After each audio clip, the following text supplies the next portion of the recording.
রাজধানীর আগারগাঁও পরিকল্পনা কমিশনের সামনে সড়ক অবরোধ করে বিক্ষোভ করছেন শিক্ষকরা। ইসলামিক ফাউন্ডেশনের মসজিদ ভিত্তিক গণশিক্ষা কার্যক্রমে প্রকল্পের 5 মাসের বকেয়া বেতন সহ 5 দফা দাবিতে তাদের এই আন্দোলন। দাবি না মানা পর্যন্ত আন্দোলন চালিয়ে যাবার ঘোষণা দিয়েছেন তারা। ঈদের আগেই সব বকেয়া পরিশোধের দাবি জানিয়েছেন। এছাড়া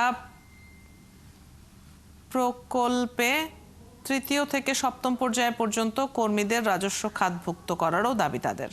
একই সাথে কেয়ারটেকার ও কর্মীদের স্কেলভুক্ত করা সহ শিক্ষকদের সম্মানী ভাতা বাড়ানোর দাবি জানিয়েছেন আন্দোলনকারীরা। বিগত জানুয়ারি মাস থেকে আজ পর্যন্ত আমরা বেতন ভাতা পাইতেছি না। গত ঈদুল ফেতর গেছে আমাদের, আমরা বোনাসটাও পাইতেছি না। সকালে মক্তবে হুজুররা পড়ায় থাকে, কিন্তু আমরা তো কষ্ট করে পড়াচ্ছি। সরকার আমাদেরকে, এই সরকার এসে জানুয়ারি থেকে জুন পর্যন্ত বেতন ভাতা দিবে না, প্রকল্প পাশ করবে না, এই খবর আমরা তথ্য জানতে পেরেছি। যার প্রতিবাদে আজকে আমরা এখানে একত্রিত হয়েছি। তারিখ দিয়া আমাদেরকে ঘুরাইতেছে, ভোগান্তিতে ফেলাইছে।